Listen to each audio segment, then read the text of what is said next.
Hey, what's up? It's Jim, and today I'm going to talk about the film Jem and the Holograms. Nostalgia's been a big thing at the box office this year with Jurassic World, and even last weekend with Goosebumps. It makes sense. Name recognition is something that films have been named off of ever since basically film's been invented. It's something that brings the audiences in. It piques your interest, and especially if it's name recognition tied in with nostalgia, you're like, oh man, I haven't watched that cartoon or TV show or whatever in so long. I'd love to experience that all over again. Ninja Turtles from last year is a great example, or at least how it did well. It's not a good movie, but whatever. Then when you get to Jem and the Holograms, it's kind of perplexing because clearly when you say Jem and the Holograms, you think of the cartoon show, and that's obviously why this film got made. It's another movie produced by Hasbro and their production company Allspark. Jem and the Holograms has nothing to do with Jem the cartoon show. It's really just Jem in name only. It's completely different setup. It's pretty much a different story. There's certain elements they carried over. They definitely carried over character names. The only major character they changed was Eric Raymond, the evil record executive, into Erica Raymond, played by Juliette Lewis. But it's just kind of odd. Hasbro's been known for taking their properties and making them into movies and having them not exactly feel like the cartoons that they were based on. The Transformers movies don't feel as fun or anything really like the cartoons they were based on. And same with the G.I. Joe movies. And then when you get to Jem, it's like so far removed, you kind of wonder, well, why did you even make this? I understand making it for a new generation. You're not counting the people who would care the most about Jem into the equation, and it feels like those are the people who would most likely show up. It's kind of like a Degrassi Next Generation or a Girl Meets World. You start off appealing to the people who are definitely going to watch it, or at least definitely going to show up because they're interested in it for nostalgic reasons, and then you move on and eventually develop it and make it into its own thing, and you can forget all that crap because those old people stopped watching it because it was obviously for young kids. Jem and the Holograms just kind of skipped that part and made it into like a 2015 thing, but then I wonder, would any tween or teen really want to see Jem and the Holograms? What would they exactly be getting out of it? They probably don't even know the cartoon, so it's just maybe a wholly original thing or something that would maybe appeal to them, but it doesn't feel like that either. It's just a bizarre remake of a beloved cartoon show, but one that doesn't really make a lot of sense in the long run, and especially for the name recognition it's definitely selling it on. It just simply doesn't really make a lot of sense. Jerrica Benton, who has been living with her aunt, with her sister Kimber and Aja and Shayna, and they've all been living together. Her aunt, who's played by Molly Ringwald, had 2 foster kids living there before. Jerrica writes songs but is super shy about it, and then records a video of herself singing these songs with like all these colored lights and hiding her face, and she is about to delete it, but then Kimber comes in and asks for her camera back and sees the video before it's deleted and uploads it to YouTube, and suddenly Jem is a huge sensation in that way that people who don't understand how YouTube works think that if you just put up any random video, it'll just suddenly become popular, even though that like never happens ever right after you upload anything, but whatever, we can let them believe that. And then they get all excited and get a record deal because they got 38,000 views, which is not enough for a record company to really give a shit. That's a good amount of views. I wouldn't kick it out of bed. I'm just saying, like, 38,000, a record company is not going to be like, who is Jem? The record company Starlight Music, run by Erica Raymond, brings Jem and the Holograms in to sign them and make Jem and the Holograms stars by having them play various pop-up shows because it's 2015, then keep building the buzz of Jem so she becomes a big global musical icon. One of the things that I actually thought this movie could work is the guy who directed it is John M. Chu, and if you read any reviews about this film, they're really going to emphasize that John M. Chu is the guy who directed the 2 Justin Bieber documentaries. Apparently there were 2 of them, but he had directed the second G.I. Joe movie, G.I. Joe Retaliation, and the thing I really liked about the second G.I. Joe movie is it felt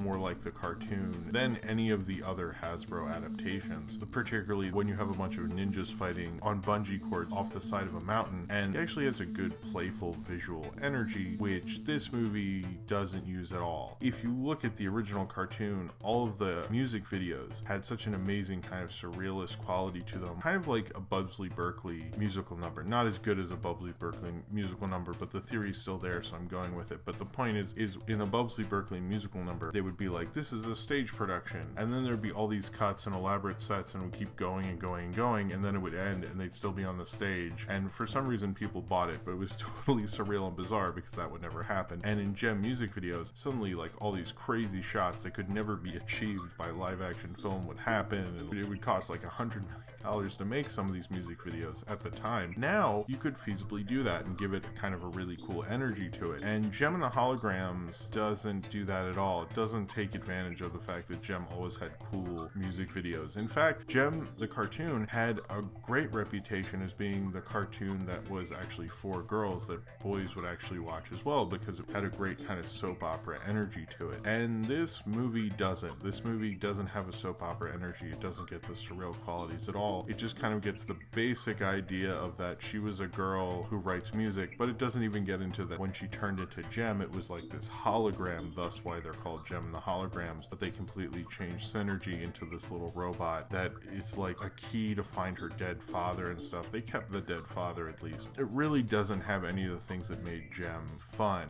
and instead has this kind of pseudo plot, I guess is the best way to describe it, that only comes in when it needs to. Certain things just kind of happen and you're like, oh, there's a reason for that. Oh, there's not, but they still used it. Did they cut out the reason? I don't know. The Gem movie is perplexing in what it's trying to do. Oftentimes I thought this is a lot more planned out than it really is. I was like, oh, it's not. I don't really understand what John M. Chu was trying to do with this. It just feels like a ABC Family TV movie, or before that a CW TV movie, and if it was before that a WB TV movie, one that would air in the summer that they had accidentally bought and now they're burning off because they're a little embarrassed of it and they know it's not going to do well. It's interesting that this is probably the lowest profile of all the Hasbro movies because they most likely know it totally stinks. Although John M. Chu kept the budget low apparently so he could have creative control. I understand not wanting this to be a total nostalgia trip. Like, why would kids want to see this movie? Just because she's a girl who sings songs on YouTube? The whole YouTube plotline is completely bizarre and is like that whole sitcom thing, like, oh, now my video is gonna go viral because it's on YouTube, and it acts like everyone has a voice and is creative, and if you let your voice out, it's this incredible, amazing expression thing. And I kind of like the sentiment to it. It's a little too cheesy about it. The movie keeps cutting to YouTube videos of people, sometimes people talking about the original Gem cartoon, which I'm sure is going to piss people off as soon as they see how crappy this movie is. Even having Gem logos of the cartoon